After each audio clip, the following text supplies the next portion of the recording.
Two of the most common questions that agency owners ask me are all about hiring people and retaining great talent and finding a consistent flow of new business. Now, admittedly, right now, those two priorities have switched because the issue is around finding talent, which I think everybody globally is having, and that's definitely true in the agency sector. But new business is never far from people's minds because they want to avoid feast or famine in their agencies. So that's what we're digging into today, and let's get on with the show. Accelerate your agency's profitable growth with tools, tips, and value-added interviews with your host, agency owner and coach, Rob DaCosta.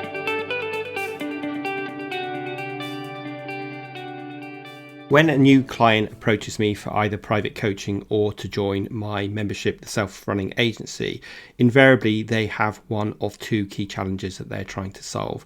They're either trying to build a team and they're struggling with that because it's difficult to get and retain great talent, or more commonly, they come to me because they are struggling to grow. They have hit a brick wall which they keep bashing their heads against, and they want some help to put in place some robust, repeatable strategies that will give them a consistent flow of new business so they are never lurching from feast to famine. So let me kick this off by painting a picture of what leads so many agencies to go from a place of feast where things are really good and it's abundant to a place of famine where they are in scarcity and it is really challenging and they end up making poor decisions. So this has probably happened to you. It's happened to me a number of times, and it's not a very pleasant place to be. So what leads to it? Well, okay, so we start winning new clients. We get very excited about that. We want to do a fantastic job for those clients. So we are super focused on service levels, and we end up being stuck on the client service hamster wheel of doom, trying to do a great job for those clients. We have absolutely no time to focus on anything else, and that includes thinking about the future of our agency and having new clients waiting in the wings to join us. And guess what happens? Well, those projects come to an end either because they have a natural life cycle or because the client decides to stop working with us. And often that's got nothing to do with the quality of our work. It's got much more to do with what's going on in their business. And so suddenly we are staring at a big gap in our order book. And at this point, we start lurching into a place of famine. Now, the thing about famine is that we start making really poor decisions. So when we're in a space of famine, we desperately need those new clients because we've got bills to pay, we might have staff to pay, we've got office facilities to pay maybe, and of course we've got all sorts of other costs.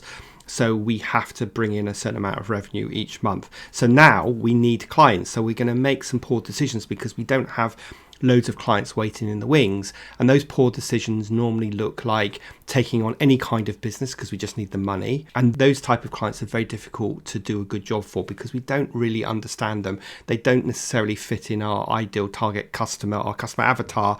So they are difficult to service. And that probably leads to short-term relationships because they don't quite understand us and we don't understand them. So that's one bad decision we make.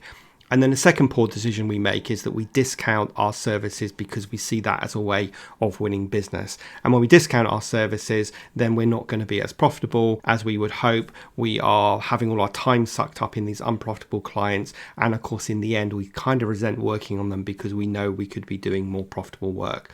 So there's lots and lots of reasons why we don't want to end up in a space of famine. Now, I've talked about feast and famine before. In fact, if you go back to episode 69, I shared 7 strategies to avoid feast or famine. But today, what I want to focus on to help you avoid feast or famine is to help you focus on the tasks that move your agencies forward. Those are the tasks that only you can do. If you like, they are your superpowers. And they normally fall into one of 4 categories. So that is building your brand, like you being the figurehead for your agency, focusing on new business, planning for the future, and then the 4th one is running your agency. So I want to dig into each of those 4 areas and talk about what you should be doing, and then we'll talk about how you can make sure you have time to focus on those 4 areas. So the first one is all about building your brand. And this is the obvious one because as the leader of your agency, whether you are a 1-person agency or a 20-person agency, as the leader of your agency, you should be the figurehead and you should be going out there being the cheerleader for your agency. And that looks like making sure that your LinkedIn profile is under your name. It looks like doing speeches and being featured on podcasts like this and videos and webinars and all of that kind of stuff. So you want to make sure that you have time in your diary to focus on building your brand, because at the end of the day, it doesn't matter how great you are, if people are not aware of you and you don't have a good brand reputation, then people are not going to buy from you. Now, one of the reasons why the owner of the agency or the leader of the agency is the best person to build that brand and be that figurehead is because they are always going to talk with passion and they are always going to talk from their heart. And at the end of the day, when you are building your brand, you want to have one person that is giving a very consistent message across all of your major platforms that your ideal target customer will engage with. So that's the first strategy, which is building your brand. Now, this goes hand in hand, which is our second strategy, which is all around new business.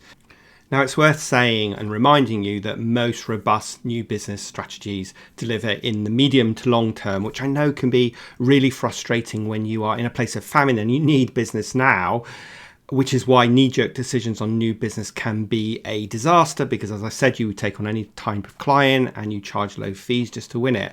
So my advice to you is that you will never get to the delivery of medium to long-term strategies like new business strategies unless you start today. So let me say that again. You will never get to the delivery aspect of new business strategies if you don't start today, because they are all going to deliver in the medium to long term.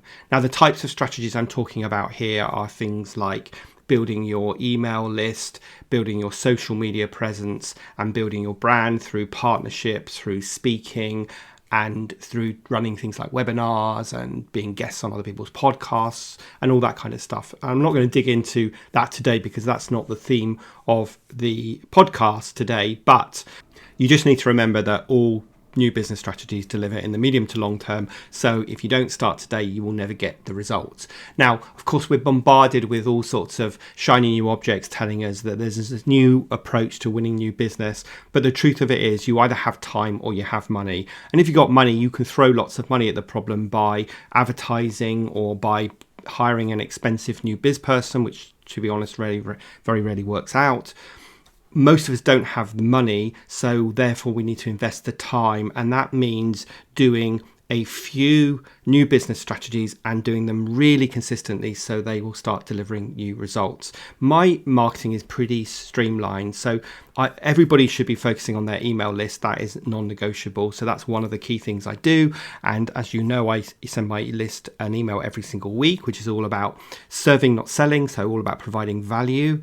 And the second thing I do is this podcast, which again, I publish every week. And this is about me building up my audience and me building credibility with my audience. So when my audience is in enough pain, they can reach out to me to help them solve that pain. And that's exactly what you need to do. Now, the reason why you are the best person to lead new business, you can see the bigger picture, you can see feast or famine, you understand your business, and as I said, you can sell with passion. And whether that be creating content such as a podcast or writing, again, you are the best person to lead that charge. That doesn't mean you need to do all of the implementation. It just means that you need to be setting out the strategy, you need to be providing your writers with good content, and so on. So that's strategy number 2, which is all about new business. And there's a whole lot more to say. But as I said, this episode of the podcast isn't focused on new business. But I will put links in the show notes to some of what I'm talking about in this category so that you can listen in more detail if you wish. Strategy number 3, or the focus area number 3, is about planning for the future. And again, you have to be the best person to do this. You are the captain of your ship, and you need to be steering the course of your ship towards that beautiful desert island rather than not steering the ship and ending up hitting an iceberg. So again, you need to make sure you are allocating time to plan for the future. Now, what does planning for the future mean? Well, first of all, it means having a really clear roadmap. So having your vision, having your quarterly strategy and your monthly plan. Second of all, it might be leading a leadership team if you're big enough to have one, and making sure you allocate time every month to focus on delivery of that plan and plotting the course for the future. And of course, planning for the future also incorporates new business and just making sure you're carving out time to create your plan and deliver your plan, and that your time isn't completely sucked up by client delivery and all of your clients wanting you to work on their accounts, and therefore you have no time protected to focus on the future of your agency. So that is focus area number 3, which is planning for the future. And the fourth area is all about running your agency. So these are the tasks that you do that are usually a cost to your business, because the time spent isn't earning money either today or in the future, but is making sure that your well-oiled machine is running efficiently. So this will be things like managing your team, recruiting a team, managing freelancers, managing a virtual assistant. It will be making sure that you get your invoices out on time every month so you don't have cash flow issues.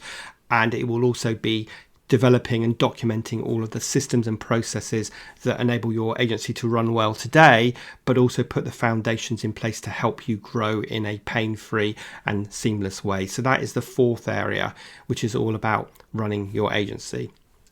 Okay, so those are the 4 areas: building your brand, getting consistent new business, planning for the future, and running your agency. And you might be sitting here nodding your head as you listen to me, but thinking, Rob, I am completely stuck in client service mode. I have absolutely no time to do any of this. So my advice to you is that you have to get better boundaries. You have to protect your time, and you have to change your mindset around this. Rather than thinking I have 8 hours a day, 5 days a week, which is available to client service, you need to change your mindset and think, well, actually, I only have 4 days or 3 days a week that is available for clients. And those are the times where I can book clients in. And these other times are protected to work on the 4 areas that I've just outlined. And that is time that isn't available. Now, if you're again sort of shaking your head thinking that sounds fine, Rob, but I don't get much choice about when clients want to work with me. Yeah, I get that. And you have to learn to say no to your clients. And it's a game here. If a client has absolutely no other time but a time when you had scheduled to work on the agency, the future, then you just move that block of time somewhere else. The key thing is that you protect the time over your month to work on those 4 areas. We all have examples of good boundaries. I hope that none of you are working late into the evening. I also hope that you guys aren't working over weekends. So you already have an example of where you are protecting time and getting good boundaries in place. Now you just need to change your mindset to think, how much time do I have available to do client work? And if you're winning the right kind of clients and you're charging the right kind of fees, then it doesn't need to be 5 days a week. It can just be 3.5 or 4 days a week, and you're still going to hit your numbers, but you're also going to make sure that you are avoiding lurching from feast to famine, because you're always protecting the time to work on building your brand, focusing on new business, planning for the future, and running your agency.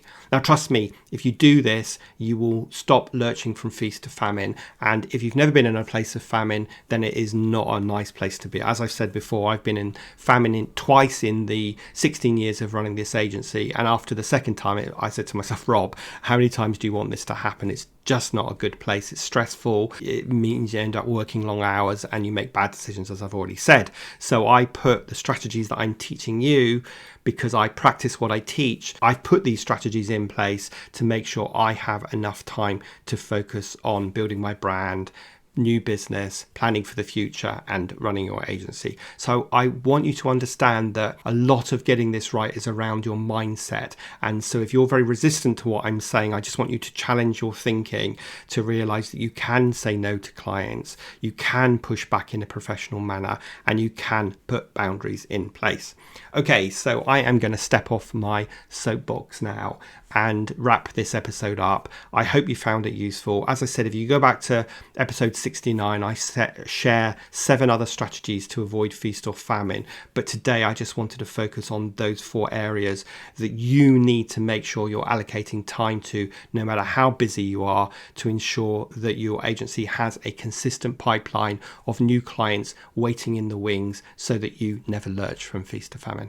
Okay, guys, I hope you found that useful. As ever, please make sure you've hit the subscribe button. Please share this episode with your colleagues. And if you found it useful and you found previous episodes useful, I would really love you to leave a review on Apple Podcasts or whatever platform you listen on, because that really helps the algorithm show my podcast to more people just like you, which means I can impact more people. But other than that, I hope you have a great rest of your week, and I will see you next Thursday for the next episode of the Agency Accelerator podcast.